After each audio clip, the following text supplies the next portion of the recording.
নমস্কার বন্ধুরা, সবাই কেমন আছেন? আশা করছি সবাই খুব ভালো আছেন। আমি প্রিয়াঙ্কা। আমার মেঘবালিকা চ্যানেলে আপনাদের সবাইকে আবারও স্বাগত। আশা করছি আমার মায়াপুর ভিডিওটা আপনারা এতদিনে সবাই দেখে নিয়েছেন এবং সবার খুব ভালো লেগেছে। তো আজ আমি আপনাদের নবদ্বীপ আপনারা একদিনে কিভাবে ঘুরে দেখবেন সেই বিষয় নিয়ে আলোচনা করব। নবদ্বীপ হলো শ্রী চৈতন্য মহাপ্রভুর জন্মস্থান ও লীলাক্ষেত্র। এই নবদ্বীপকে বলা হয় প্রাচ্যের অক্সফোর্ড। আবার এই নবদ্বীপই ছিল একসময় বাংলার রাজধানী। এছাড়াও এই নবদ্বীপকেই সারা বাংলা চেনে তার তাঁতের শাড়ি এবং বিখ্যাত লাল দইয়ের জন্য। বাংলার হিন্দু ধর্ম যখন সংকট অবস্থায়, তখন নতুন যুগের সৃষ্টি করতে আর ধর্মকে এক অভিনব মাত্রা দিতে নবদ্বীপে জন্ম নিয়েছিলেন যুগাবতার শ্রী চৈতন্য মহাপ্রভু। আজ আমি আপনাদের আমার চোখ দিয়ে ভার্চুয়ালি ঘুরে দেখাবো মহাপ্রভুর স্মৃতির বিজারিত লীলাক্ষেত্র জন্মস্থান নবদ্বীপ। তো চলুন আজকের ভিডিওটি শুরু করা যাক।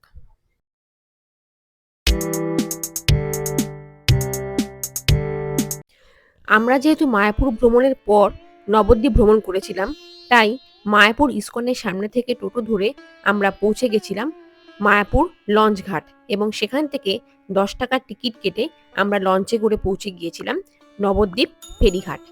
আপনারা যদি ডাইরেক্ট নবদ্বীপ আসতে চান তাহলে শিয়ালদহ বা হাওড়া স্টেশন থেকে ডাইরেক্টলি ট্রেন ধরে আসতে পারেন। হাওড়া থেকে নবদ্বীপ ধামে আসতে গেলে আপনাদের নবদ্বীপ ধাম স্টেশনে নামতে হবে, তারপর সেখান থেকে নবদ্বীপ ঘাটে এসে নবদ্বীপ ভিজিট করতে হবে। আর যদি আপনারা শিয়ালদা থেকে আসেন তাহলে শিয়ালদা থেকে কৃষ্ণনগর লোকাল ধরে আপনাদের আসতে হবে কৃষ্ণনগর সিটি জাংশন এবং সেখান থেকে আপনাদের অটো ধরে আসতে হবে স্বরূপগঞ্জ ঘাট এবং স্বরূপগঞ্জ ঘাট থেকে আপনাদের লঞ্চ ধরে চলে আসতে হবে নবদ্বীপ ফেরিঘাট। বন্ধুরা, এখন আমরা নবদ্বীপের উদ্দেশ্যে যাত্রা করছি। মায়াপুর লঞ্চ ঘাট, এখান থেকে আমরা লঞ্চে করে যাব, 10 টাকা করে টিকিট। তো আমরা এখন যাচ্ছি, লঞ্চে উঠবো, নবদ্বীপে গিয়ে নামবো লঞ্চে, তারপর সেখান থেকে আমরা টোটো করে পুরো নবদ্বীপটা ঘুরে দেখবো।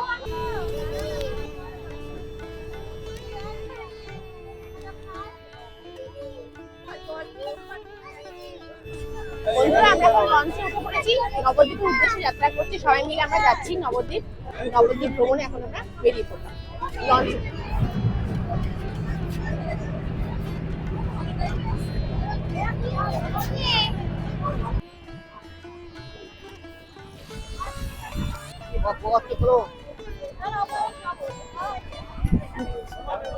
বন্ধুরা, আমরা নবদ্বীপ ফেরিঘাটে পৌঁছে গেছি, নবদ্বীপে এসে গেছি আমরা। এখন নবদ্বীপের দর্শনীয় স্থান দেখবো। তো চলুন আপনাদেরও ঘুরে দেখাই, আসুন। ফেরিঘাট থেকে বেরোনোর সময় আপনাদের এই বাঁশের মতো যে সাঁকো করা রয়েছে এখান দিয়ে আপনাদের যেতে হবে এবং বাইরে বেরিয়ে যে টিকিট কাউন্টার আছে, লঞ্চ ঘাটের টিকিট কাউন্টার, সেই টিকিট কাউন্টার থেকে আপনাদের ডান হাতে গিয়ে, মানে ডান দিকে গিয়ে আপনাদের দেখবেন অনেক টোটো লাইন দিয়ে দাঁড়িয়ে রয়েছে। সেই টোটোগুলোই আপনাদের ধরতে হবে এবং একটুখানি বার্গেনিং আপনাদের করে নিতে হবে, তাহলেই আপনারা নবদ্বীপটা ভালোভাবে ঘুরে দেখতে পারবেন। ঘাট থেকে বেরিয়ে দেখুন টোটোর যে স্ট্যান্ডটা রয়েছে তার দুপাশে বিভিন্ন হোটেল বা লজ রয়েছে। তো যারা আপনারা ডাইরেক্টলি নবদ্বীপ এসে একদিন স্টে করে নবদ্বীপটা ঘুরে দেখতে চান, তারা এই সমস্ত হোটেলগুলোতে স্টে করতে পারেন। আর বন্ধুরা, আমি আপনাদের আগেই বলেছি যে নবদ্বীপের লাল দই বিখ্যাত। তো এই ঘাটের দুপাশে যে সমস্ত মিষ্টির দোকানগুলো আপনারা দেখতে পাচ্ছেন, এই সমস্ত দোকান থেকে আপনারা লাল দই কিনতে পারেন। লাল দই কিন্তু এখানে খুবই বিখ্যাত। এই টোটো দাদার সাথে আমরা পুরো নবদ্বীপটা ঘুরে দেখিয়েছিলাম। ইনি আমাদের 7 থেকে 8টা স্থান দেখিয়েছিলেন নবদ্বীপের। তো আমাদের সেটাতে খরচ হয়েছিল 450 টাকা। তো আপনারাও বন্ধুরা বার্গেনিং করে নেবেন, তাহলে এই বাজেটের মধ্যে আপনারা নবদ্বীপের যে বিশেষ বিশেষ দর্শনীয় স্থানগুলো আছে সেগুলো ঘুরে দেখতে পারবেন। তো বন্ধুরা, আমরা টোটোতে উঠে পড়েছি নবদ্বীপ দর্শন করার জন্য। 5-6টা দর্শনীয় স্থান টোটো দাদা বললেন দেখাবেন আজকে আমাদের, তো আপনাদের সাথেও শেয়ার করবো। আমরা প্রথম দর্শনীয় স্থানে যাই। আমাদের প্রথম গন্তব্যস্থল ছিল শ্রীকৃষ্ণ চৈতন্য মিশনের রাধারানী মন্দির এবং গুপ্ত বৃন্দাবন। দেখুন বন্ধুরা, এই মন্দির চত্বরটি কত বড় এরিয়া জুড়ে অবস্থিত এবং এখানে ভক্তদের জন্য থাকার ব্যবস্থাও রয়েছে। রাধারানী দেবী, যিনি ভগবান শ্রীকৃষ্ণের নাম সংকীর্তন করতেন, তারই তৈরি এই মন্দির।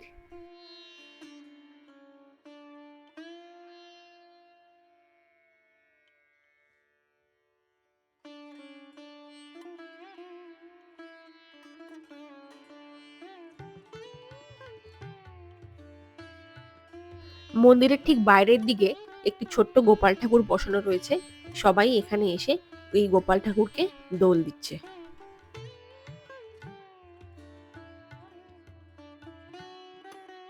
এই রাধারানীর মন্দিরেই রয়েছে গুপ্ত বৃন্দাবন, যেখানে মাথাপিছু 10 টাকা করে টিকিট কেটে ভিতরে প্রবেশ করতে হয়। মানে সিঁড়ি দিয়ে নিচের দিকে নেমে যেতে হবে আন্ডারগ্রাউন্ডে এটি দর্শন করতে, যেখানে ইলেকট্রিক এবং গ্লাসের মাধ্যমে অটোমেটিক রাম রাবণের যুদ্ধ, রামলীলা, এছাড়া রাধাকৃষ্ণের লীলা খেলা খুবই সুন্দরভাবে এখানে ফুটিয়ে তোলা হয়েছে।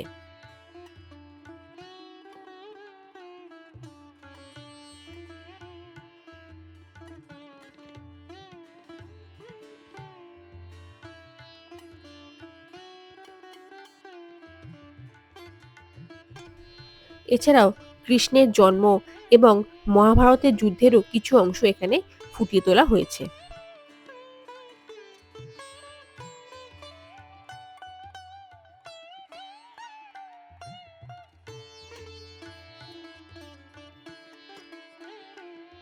এছাড়াও রয়েছে মহাপ্রভুর জগন্নাথ মন্দিরে নাম সংকীর্তনের বিভিন্ন চিত্র।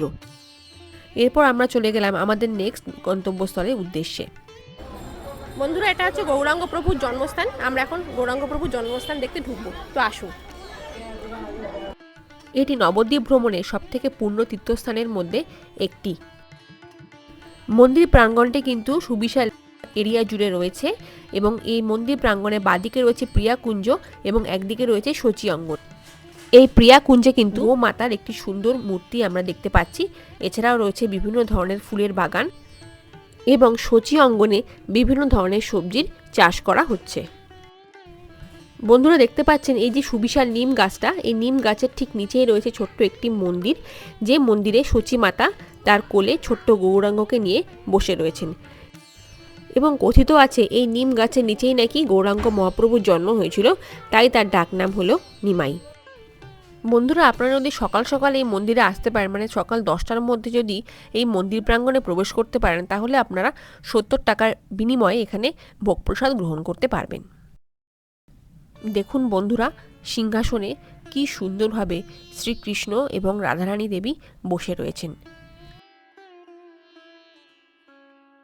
মহাপ্রভুর জন্ম নিয়ে কিন্তু বেশ কিছু বিতর্ক রয়েছে, কিন্তু সেই বিতর্কে না যাওয়াই ভালো। কেউ কেউ বলেন যে মায়াপুর ধামে নাকি শ্রী গৌরাঙ্গ মহাপ্রভুর জন্ম হয়েছিল, কিন্তু ইতিহাস পুরাণে কথিত রয়েছে যে এই ধামেই নাকি শ্রী চৈতন্য মহাপ্রভু জন্ম নিয়েছিলেন। আমাদের নেক্সট গন্তব্যস্থল ছিল নরহরি ধাম। এখানেই আমরা 60 ফুটের শ্রী গৌরাঙ্গ মহাপ্রভুর দর্শন পাব। এটা হচ্ছে এন্ট্রি পথ। আমরা এখন 60 ফুটের গৌরাঙ্গ দেখতে যাচ্ছি। মাথা পিছু 10 টাকা করে টিকিট কেটে আপনাদের ভিতরে প্রবেশ করতে হবে। এখন আমাদের এই গুহার মধ্যে দিয়ে প্রবেশ করতে হবে। এটি একটি কৃত্রিম গুহা, যার মধ্যে দিয়ে ঢুকে আমাদের ভিতরে প্রবেশ করতে হবে।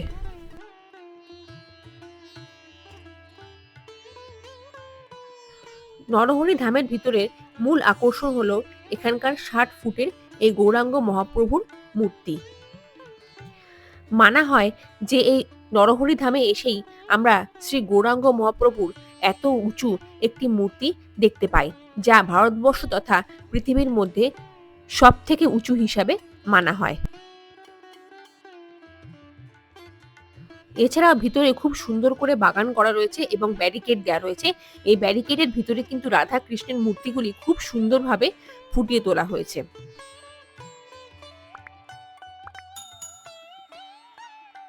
এছাড়াও চৈতন্য মহাপ্রভুর জীবনকালের বিভিন্ন অধ্যায় বিভিন্ন মূর্তির মাধ্যমে এখানে খুব সুন্দরভাবে ফুটিয়ে তোলা হয়েছে, যেটা দেখতে কিন্তু বন্ধুরা খুবই দারুণ লাগবে।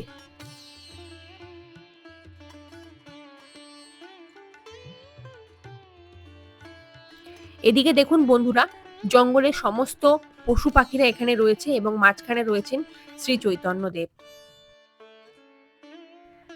এখানে দেখুন বন্ধুরা, শ্রীকৃষ্ণ মাঝখানে বসে রয়েছেন এবং তার চারপাশে তার ভক্তরা বসে শ্রীকৃষ্ণের সাথে গল্পালাপ করছেন।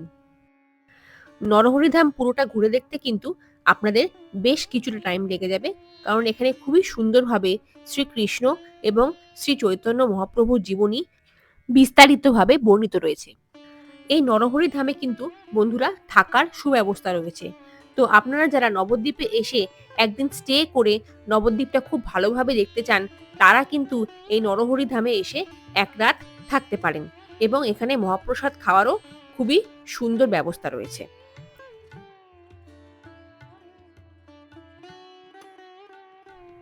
মাত্র ৭০ টাকার বিনিময়ে বন্ধুরা আপনারা এখানে মহাপ্রসাদ গ্রহণ করতে পারবেন এবং খুবই স্বল্প মূল্যে এখানে থাকার সুন্দর ব্যবস্থাও রয়েছে।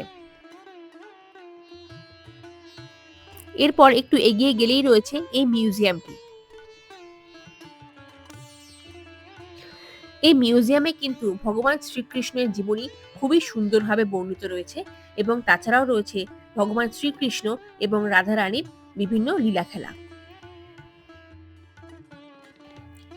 এখানে দেখুন বন্ধুরা, ভগবান শ্রীকৃষ্ণ এবং রাধারানীর সাথে তার অষ্টসখীরা দাঁড়িয়ে রয়েছেন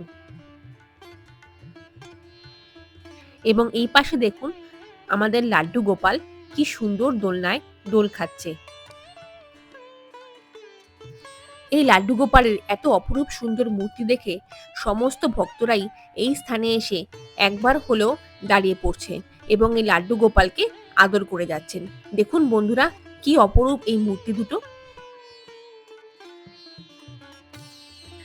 এবং এরপরেই রয়েছে নরসিংহ ভগবানের মূর্তি। এই মিউজিয়ামের ভেতরে এত সুন্দর আলোকসজ্জা দিয়ে যে বিভিন্ন বিষয়গুলো ফুটিয়ে তোলা হয়েছে তা সত্যি অবর্ণনীয় সুন্দর এবং সমস্ত ভক্তরাই যেন এখানে এসে বেশ কিছুটা টাইম কাটিয়ে যাচ্ছেন। এখানে একজন স্টাফের কাছে জানতে পারলাম এই লাড্ডু গোপাল নাকি খুবই জাগ্রত। যে সমস্ত ভক্তরা এসে এই লাড্ডু গোপালের কাছে মানত করেছেন তাদের সকলের মনস্কামনা কিন্তু এই লাড্ডু গোপাল পূরণ করে দিয়েছে। এবং সব শেষে রয়েছে শ্রী জগন্নাথ দেবের একটি অত্যন্ত সুন্দর মনোমুগ্ধকর মূর্তি। বন্ধুরা, আপনাদের নবদ্বীপ ভ্রমণের লিস্টে এই নরহরি ধামটি কিন্তু অবশ্যই রাখবেন এবং কথা দিচ্ছি যে এই স্থানে এলে আপনাদের মন সত্যিই ভরে যাবে। দেখুন বন্ধুরা, কতগুলো হনুমান এইখানে ঘোরাফেরা করছে। ওরাও যেন এইখানে ভগবানের এই মূর্তিগুলোর সাথে মিশে রয়েছে।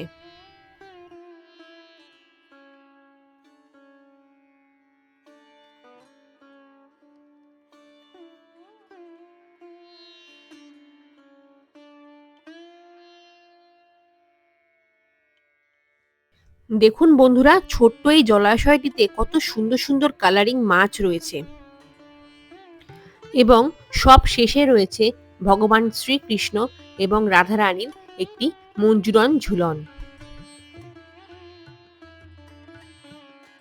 এখন যাবো নিত্যানন্দ মিলন মন্দির। সেখানে জীব উদ্ধারের জন্য প্রথম কৃষ্ণ নাম শুরু হয়েছে।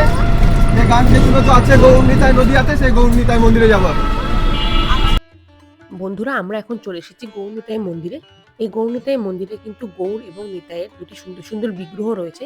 এছাড়াও হরিনাম সংকীর্তনের একটি খুব সুন্দর ভাবধারা এখানে ফুটিয়ে তোলা হয়েছে এবং নিচের দিকে রয়েছে একটি গোপাল ঠাকুর।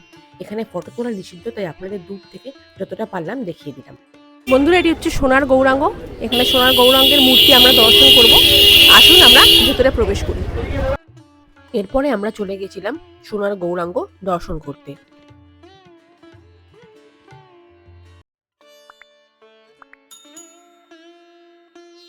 বন্ধুরা, এই সোনার গৌরাঙ্গ দেখতে আপনাদের ৫ টাকা করে টিকিট কাটতে হবে। তো এইখানে বাঁদিকে রয়েছে টিকিট কাউন্টার, সেখান থেকে আমরা টিকিট নিয়ে ভেতরে প্রবেশ করলাম।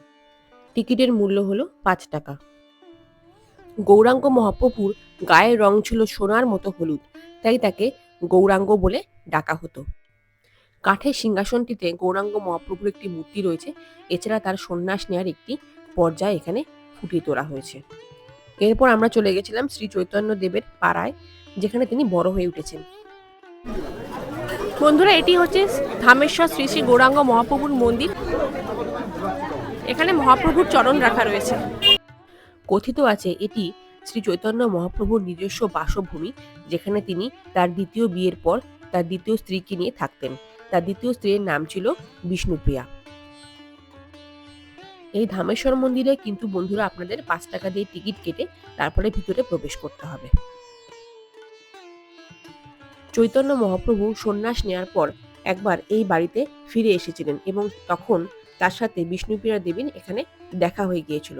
তখন বিষ্ণুপ্রিয়া দেবী তার স্বামীকে মানে শ্রী চৈতন্য মহাপ্রভুকে গড় হয়ে নিচু হয়ে যখন প্রণাম করছিলেন, প্রণাম করে উঠে দেখেন শ্রী চৈতন্য মহাপ্রভু আর সেখানে নেই, তিনি ওখান থেকে বিলীন হয়ে গেছেন, কিন্তু তার চরণ যুগল মানে তার পদযুগল কিন্তু সেখানে রয়ে গেছে।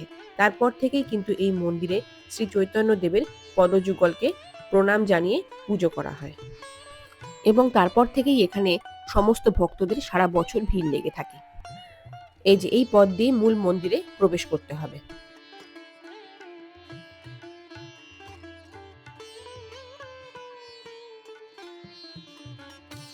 দেখুন, এই হলো সেই গৌরাঙ্গ মহাপ্রভু করুণাময়ী মূর্তি এবং ঠিক সামনের দিকে মানে দরজা দিয়ে ঢুকেই একদম সামনে রাখা রয়েছে তার সেই পদযুগল। এই হলো সেই পদযুগল যা তিনি বিষ্ণুপ্রিয়া দেবীর কাছে ছেড়ে চলে গিয়েছিলেন।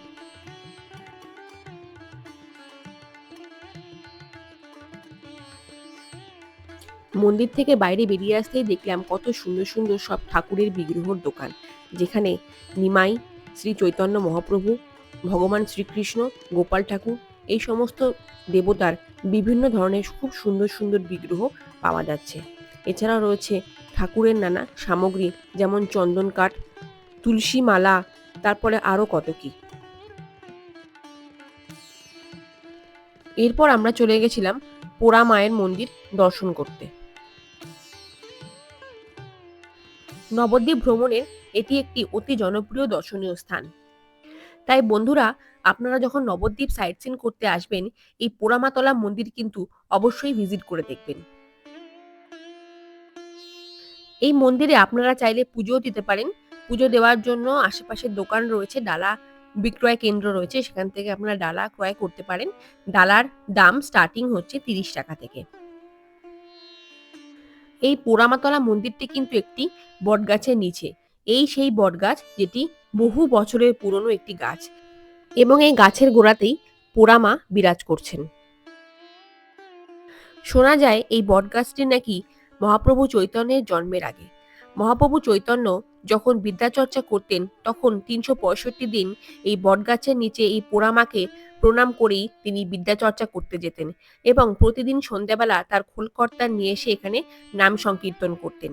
তারপর থেকেই এই মায়ের নাম হয়েছে পোড়ামা। পোড়ামা কথাটি আসলে হলো পড়ুয়া মা। পোড়ামা মন্দিরের পাশেই রয়েছে ভবতারিণী মায়ের মন্দির। দেখুন বন্ধুরা, কত সুন্দর মায়ের মুখটা। এবং তার ঠিক পাশেই রয়েছে শ্রী শ্রী ভবতারণ জিউ, মানে এই মন্দিরে ভোলে বাবাকে পূজা করা হয়। আপনারা চাইলে এই মন্দিরগুলোতে কিন্তু ডালা নিয়ে এখান থেকে পুজো দিতে পারেন।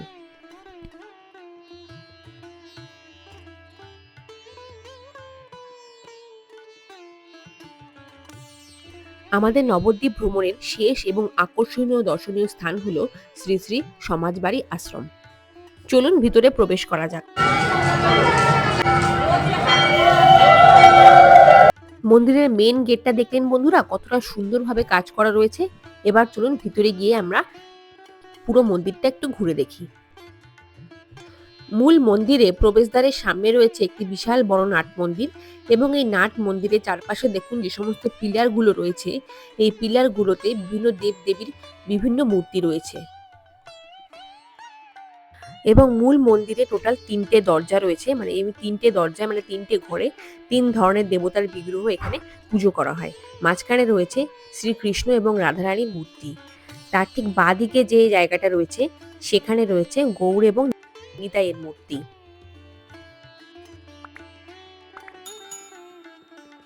এবং একেবারে ডান দিকে রয়েছে শ্রী শ্রী নন্দালয়ের মূর্তি।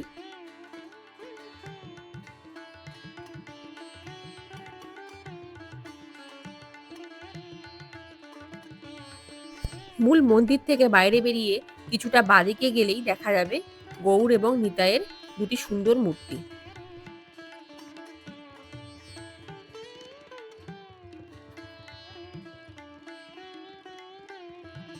নাট মন্দিরের একদম পাশেই রয়েছে একটি বেশ বড়সড় সমাধি মন্দির এবং এখানে আপনারা দেখতে পাবেন শ্রী শ্রী রাধারমণ চরণ দাসের সমাধি এবং এই সমাধি মন্দিরের মধ্যেই রয়েছে এই রাধারমণ চরণ দাসের বেশ সুন্দর একটি বড়সড় মূর্তি।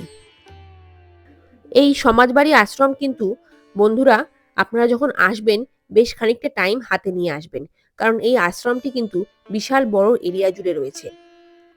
এই দিকে দেখতে পাচ্ছি একটি ভোলানাথের মন্দিরও রয়েছে, যেখানে ভোলা বাবা স্বয়ং বিরাজ করছেন।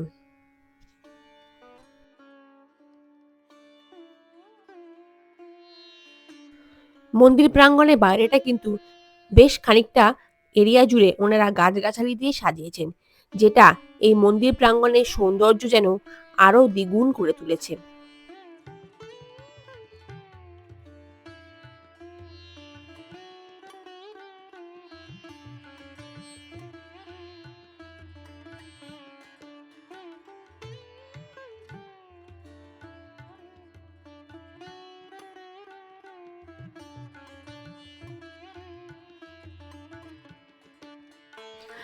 এরপর নবদ্বীপের দর্শনীয় স্থান ভিজিট করে আমরা আবার চলে এলাম নবদ্বীপ ফেরিঘাটে, যেখান থেকে আমরা ফেরি ধরে আমাদের বাড়ির উদ্দেশ্যে রওনা হব।